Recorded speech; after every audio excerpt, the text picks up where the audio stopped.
Vamos lá, pessoal, continuando nosso revisaço aí para a OAB de vocês. Vou revisar agora um assunto com vocês de extrema importância aí para a tua prova. Um assunto que eu aposto, né, que pode cair na prova de vocês aí, que é um assunto que, de certa forma, passou por uma certa reforma em 2011 no Código de Processo.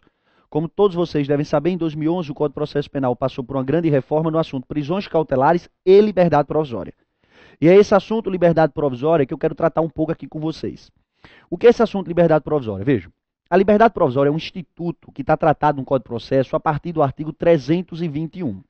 Se você pegar do artigo 321 ao artigo 350, o Código de Processo Penal trata do instituto liberdade provisória, que é um instituto que cabe quando? O juiz vai conceder liberdade provisória ao acusado quando o acusado estiver sido preso em virtude de prisão em flagrante e na prisão em flagrante o juiz observar que a prisão dele é desnecessária para o processo. E aí o que é que o juiz pode observar? Quando a pessoa foi presa em flagrante delito, se o juiz perceber que estão ausentes os pressupostos e fundamentos que autorizariam a prisão preventiva, o artigo 321 do Código de Processo vai dizer que cabe liberdade provisória. Então eu vou conceder liberdade provisória ao preso em flagrante delito quando? Quando a prisão em flagrante se demonstrar desnecessária para o curso do processo. Se estiverem ausentes os pressupostos e fundamentos que autorizam a decretação da prisão preventiva, o juiz poderá conceder liberdade provisória. Sendo que qual é o detalhe? Essa liberdade provisória, quando ela é concedida, ela pode ser concedida com ou sem o pagamento de fiança. E o que eu quero destacar aqui com vocês é justamente a concessão de liberdade provisória com pagamento de fiança. A gente vai falar um pouco agora da fiança.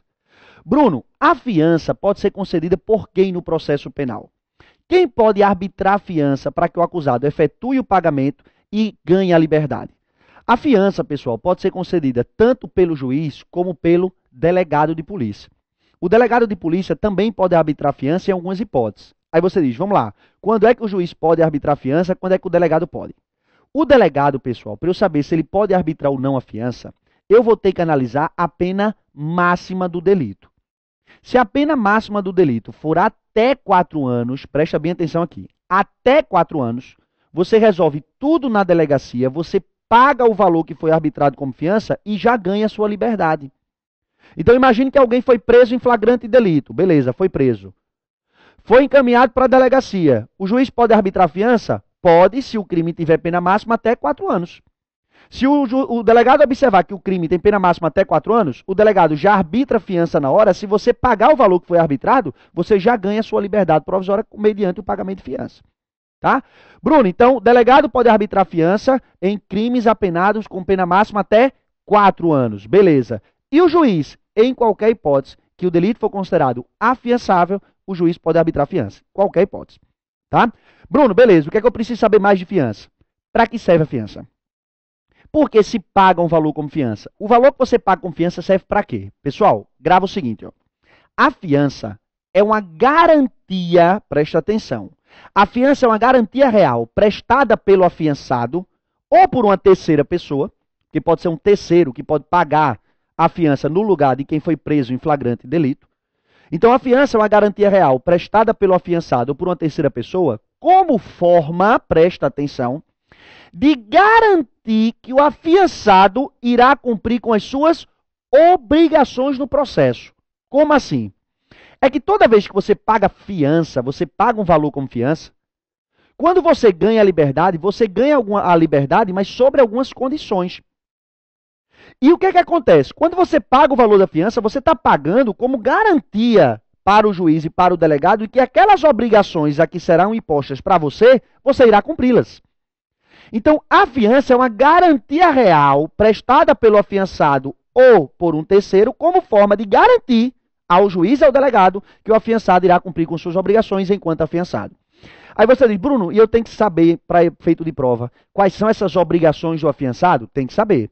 E aí eu não vou estar tratando com vocês que é meramente decoreba. São 3 artigos que vocês vão pegar e vão ter que ler para saber quais são as obrigações de um afiançado no processo. Os artigos são, anotem, 327, 328 e 341. Esses 3 artigos vão dizer quais são as obrigações de um afiançado. Vou dar só um exemplo. O 327 diz o seguinte, quando você paga a fiança, você tem uma obrigação. Qual a obrigação? Você tem que comparecer ao processo todas as vezes que você for intimado. Isso é uma obrigação que você vai ter. Para garantir que todas as vezes que você for intimado, você vai comparecer ao processo, você baixa o valor da fiança. Está aqui, excelência, o valor da fiança, como forma de que eu vou cumprir com minhas obrigações. Lembrando, as obrigações, eu citei uma delas só, que é a obrigação de comparecer sempre ao processo quando for intimado, está nos artigos 327, 328 e 341. Beleza, Bruno? Então eu presto o valor como fiança, preste atenção agora. Como forma de quê? De garantir que eu vou cumprir com as minhas obrigações. As obrigações no artigo 327, 328 e 341. Beleza. Mas se eu não cumprir com minhas obrigações, o que é que acontece com o valor que eu prestei como fiança? Olha o detalhe. Pessoal, se você não cumprir com as suas obrigações, o valor da fiança, preste atenção, o que é que vai acontecer com a fiança? A fiança vai ser, grava essa palavra, quebrada. O que é quebramento de fiança? O quebramento da fiança acontece quando o afiançado vem a descumprir com as suas obrigações. Se eu descumpro com minhas obrigações, que constam nos 3 artigos que eu falei para você, a fiança vai ser quebrada. Aí você diz, se a fiança for quebrada, quais são as consequências do quebramento da fiança? 3 consequências. Se a fiança é quebrada, olha a primeira consequência. Quebrou a fiança, você já perde automaticamente metade do valor que você prestou como fiança. Você já perde automaticamente metade, olha, independentemente do resultado final do processo. Como assim? É porque quando você presta o valor da fiança, se ao final você for absolvido, ou tiver extinta a sua punibilidade, o juiz vai devolver integralmente e corrigindo monetariamente o valor que você prestou. Então, se eu prestei o valor da fiança para obter minha liberdade e no final for absolvido, o valor que eu prestei vai ser devolvido. Agora, se no curso do processo você quebrou o valor da fiança, você já perde automaticamente metade do valor, independentemente do resultado final. O que significa dizer que se você quebrou fiança, você já perde automaticamente metade do valor, e mesmo se ao final você for absolvido, você só recebe metade. Porque você quebrou o valor da fiança e já teve a punição, que é o quê? Perda de metade do valor da fiança. Sendo que, além de perder metade do valor da fiança, o quebramento da fiança ainda possibilita o juiz novamente decretar a tua prisão. Porque ele diz, ó, eu arbitrei fiança para tu não ser preso, para tu não permanecer preso. Mas eu arbitrei o valor da fiança para você também garantir que iria cumprir com suas obrigações. Se você quebrou a fiança, você vai ser recolhido novamente. A prisão, obviamente, se estiverem presentes os pressupostos para uma medida preventiva. Então vamos lá. Primeiro requisito da fiança. Primeiro, consequência do quebramento da fiança. Perda de metade do valor da fiança. Segunda consequência, possibilidade de o juiz novamente decretar a tua prisão. E a terceira consequência, preste bem atenção agora, é que se você quebra a fiança no processo, naquele processo, aquele delito se torna inafiançável. O que significa dizer que se você quebrou o valor da fiança, você não tem mais direito a um novo arbitramento de fiança. Por que não tem? Porque o quebramento da fiança gera como consequência a inafiançabilidade naquele caso concreto. O delito se torna inafiançável, já não cabe mais fiança. Então vamos lá, Bruno. Eu presto a fiança para quê? Bora. Eu presto a fiança como forma de garantir que eu irei cumprir com minhas obrigações. Massa. Quais são as obrigações? 327, 328, 341. Se eu descumpro com minhas obrigações, o que é que acontece com a fiança? Fiança quebrada. E o que é o quebramento da fiança? Gera 3 consequências. Perda de metade do valor, possibilidade de recolher a prisão se estiverem presentes os pressupostos e fundamentos da preventiva. E terceira consequência qual é? O delito se torna inafiançável no processo. Beleza? Quem pode arbitrar a fiança? Delegado e juiz. Delegado, crime com pena máxima até 4 anos. Juiz, em todas as hipóteses que o delito for considerado afiançável. Vamos lá. Bruno, e quando eu vou pagar o valor da fiança, o que é que eu posso dar como fiança? É só dinheiro? Cuidado. Muita gente pensa que é só dinheiro que pode ser dado como fiança. Na verdade, não é. Eu posso dar como fiança, preste bem atenção, ó, depósito em dinheiro, mas também pedras, metais e objetos preciosos.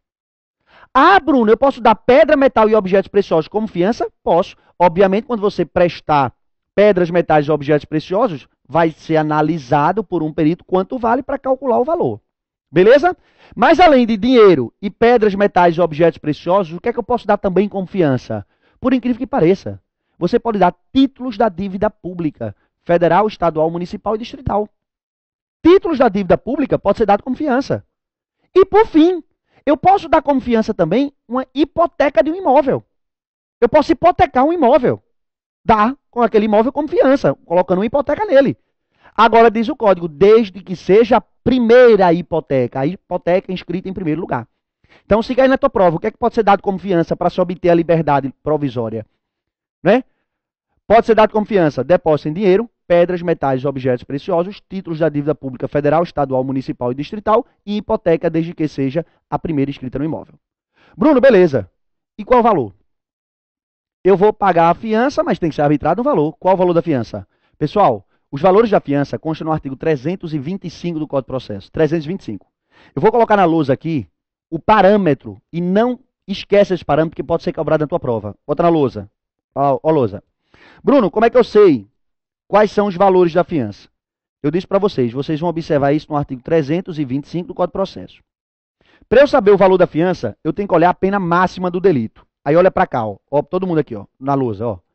Quando a pena máxima for até 4 anos, ou seja, igual ou inferior a 4, o valor da fiança poderá ser arbitrado entre um salário mínimo a 100 salários mínimos. E se você observar, esse parâmetro de 1 a 100 salários mínimos é quando a pena máxima do delito for até 4. Ou seja, são as hipóteses que, se você observar, são as hipóteses que o delegado pode arbitrar, né? O delegado não pode arbitrar a pena máxima até 4? Então, pena máxima até 4, o valor da fiança vai ficar entre 1 a 100 salários mínimos. Se a pena máxima do delito for superior a 4 anos, se for superior a 4 anos, aí olha o detalhe. A fiança será arbitrada entre 10 salários mínimos a 200 salários mínimos. De 10 a 200. Então, se cair na tua prova, pena máxima superior a 4, o valor da fiança fica entre 10 salários mínimos a 200. E o detalhe, se você pegar o 325, você vai observar que o parágrafo 1º, né, ainda traz outros critérios importantes. Quais são os critérios importantes? Olha para cá, ó, todo mundo. Esses são os parâmetros que o juiz e o delegado vão se utilizar para arbitrar o valor da fiança. Beleza. Mas olha o detalhe. Se o cara for pobre na forma da lei, o cara não tiver condições de pagar a fiança, o juiz, e somente ele, delegado, não vai poder fazer isso que eu vou falar aqui. O juiz poderá dispensar o valor da fiança nos termos do artigo 350. O artigo 350 do Código de Processo permite que o juiz dispense o valor da fiança. Arbitre, melhor dizendo, conceda a liberdade provisória sem que o caso pague nada. Agora, para ser dispensado o valor da fiança, o cara tem que ser pobre. E dispensar só quem pode é o juiz. Mas vamos lá. Se o cara não for pobre, mas não tiver uma condição financeira tão boa assim, esses valores aqui, esses parâmetros, ainda podem ser reduzidos de 2/3. Redução de 2/3 pode delegado e juiz. Então a peculiaridade é que dispensar só o juiz, mas reduzir 2/3 pode ser delegado e juiz. Beleza. E se o cara tiver uma condição financeira muito boa, Bruno? Não é? Porque vamos imaginar, o cara praticou um crime, não é? Com pena máxima superior a 4, o juiz pode arbitrar no máximo 200 salários mínimos. Mas 200 salários mínimos, o juiz percebe que o cara, para ele, não é nada, né? O cara tem muito dinheiro, 200 salários mínimos não é nada. Aí o código diz, Então você pode, se a situação financeira do cara permitir, você pode pegar o valor e aumentar até 1000 vezes. Até 1000 vezes. Então, para efeito de prova, você tem que se lembrar primeiro dos parâmetros. Pena máxima até 4, o valor da fiança fica em quanto? Bora, não tem a filazinha aqui, né? Fica entre um salário mínimo a 100. Se a pena máxima for superior a 4, fica entre 10 a 200. Sendo que esses valores ainda podem ser dispensados somente pelo juiz, se o cara for pobre. Pode ser reduzido de 2/3 pelo juiz ou delegado, se a situação econômica financeira do cara permitir. Né? Se o cara não tiver uma situação financeira tão boa assim. E pode até ser aumentado em até 1000 vezes. Se o cara tiver uma condição financeira muito boa e o juiz e o delegado perceber, porque 1000 vezes pode ser juiz e delegado, o juiz e o delegado perceber que o valor que está sendo arbitrado não vai, não é?